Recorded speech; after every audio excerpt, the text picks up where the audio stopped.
In the previous video, I showed you how to add liquidity to an AMM pool, but today we're going to talk about something just as important, the risks of providing liquidity. If you understand these risks, you'll be able to make much smarter decisions when choosing liquidity pools. Let's start with the first risk.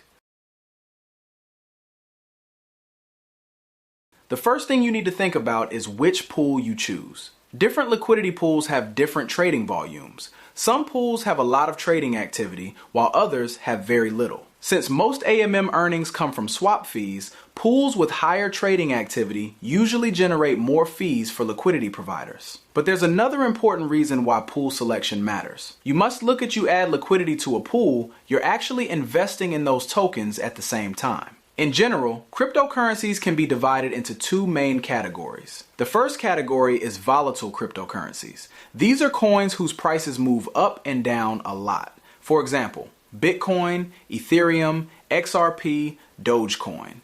These assets can change price very quickly. That means they may offer higher potential returns, but they also come with higher risk. The second category is stablecoins. Stablecoins are designed to stay pegged one-to-one to real-world currencies, usually the US dollar. For example, USDT, USDC, DAI. Because of this design, stablecoins usually stay very stable, with little to almost no volatility compared to other cryptocurrencies. So when choosing a liquidity pool, you basically have two options. Do you want exposure to volatile assets where you earn trading fees while investing in tokens that may have higher upside? Or do you prefer stablecoins where the price stays relatively stable and you mainly earn consistent trading fees?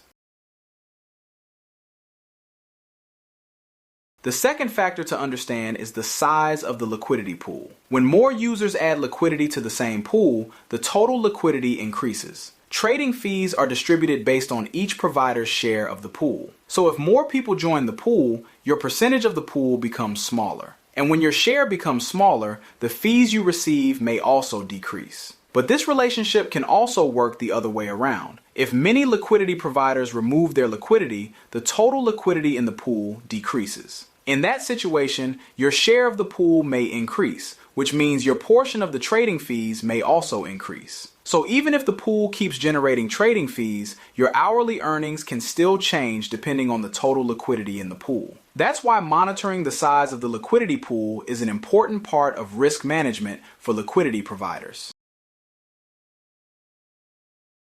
The third factor to understand is market price movement, and this is closely related to the liquidity pool you choose. In BitGW's single-sided liquidity pools, users only need to provide one token to participate. That means the pool you choose also determines which token you're exposed to. If you choose a pool that uses a volatile cryptocurrency, the value of your position may fluctuate more because the token's market price can move significantly. But if you choose a pool that uses stablecoins, the price is designed to stay close to a one-to-one peg with the US dollar, so price movement is usually very small. One important thing to understand is this. What fluctuates is the market value of the token, not the number of tokens you hold. Unlike traditional AMMs that require two tokens in a pair, BitGW's single-sided liquidity pools significantly reduce the typical impermanent loss risk caused by price differences between two tokens. However, the market price of the token itself can still go up or down,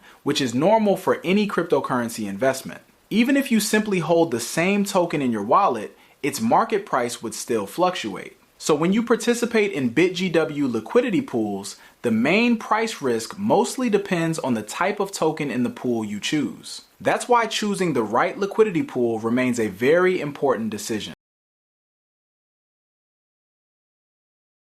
The fourth factor is your VIP level on the BitGW platform. In the previous video, we talked about how VIP levels can affect your hourly earnings, but it's worth highlighting this again. On BitGW, the AMM management fee depends on your VIP tier. The higher your VIP level, the lower the management fee, which means you get to keep more of your earnings. VIP levels on BitGW are automatically verified by the system. If your account meets the requirements, your VIP level will automatically upgrade at 000. If your account no longer meets the requirements, the system may also downgrade your VIP level at the next tool. This is something many users overlook. Because VIP levels directly affect the management fee, any change in your VIP status can also impact your final AMM earnings.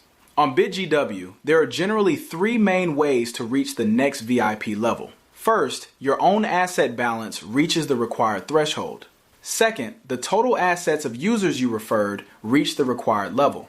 Third, your personal trading volume meets the required target. That's why it's important to monitor your VIP upgrade conditions and maintain the required metrics. Otherwise, if those requirements are no longer met, your VIP level may drop automatically, which could reduce your overall AMM earnings. On the VIP Growth Program page, you can see the exact upgrade thresholds and your current progress toward the next level. If you're interested, you can go check it out and explore it yourself. Personally, I think having multiple ways to upgrade VIP levels is actually a pretty reasonable system.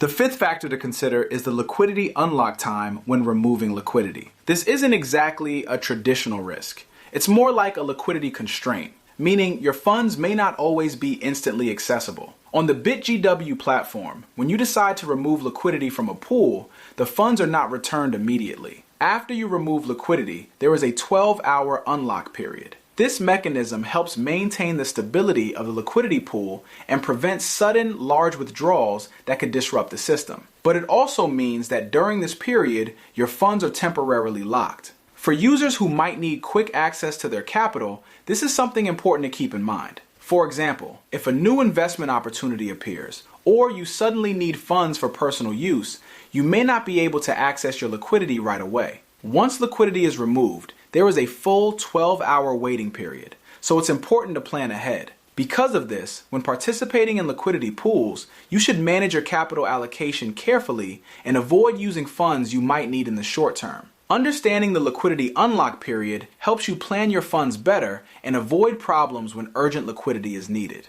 So to summarize, the 5 factors we discussed are some of the most important things to understand when participating in AMM liquidity pools. However, it's important to point out that most of these risks are related to changes in earnings, not the loss of your principal. Providing liquidity in an AMM is essentially similar to exchanging assets and earning trading fees. Liquidity providers deposit tokens into the pool and receive a share of the fees generated by swaps and trading activity. Unlike futures trading or leverage positions, AMM participation does not involve leverage or liquidation mechanisms that could wipe out your capital. The returns from providing liquidity are usually not extremely high, but they are often considered relatively stable because the earnings mainly come from continuous trading fees generated by market activity. For this reason, many users see AMM liquidity provision as a more stable yield strategy within the crypto ecosystem, as long as they understand the factors that can affect their earnings. We've actually covered quite a lot today. These concepts can take a little time to fully understand, so it's normal if you need to go through them gradually. In the next video, I'll show you how to quickly remove liquidity and how to sell your crypto assets so the funds can return to your bank account. If you're interested in learning more about crypto and how it can help optimize your financial strategy, feel free to follow me for more content.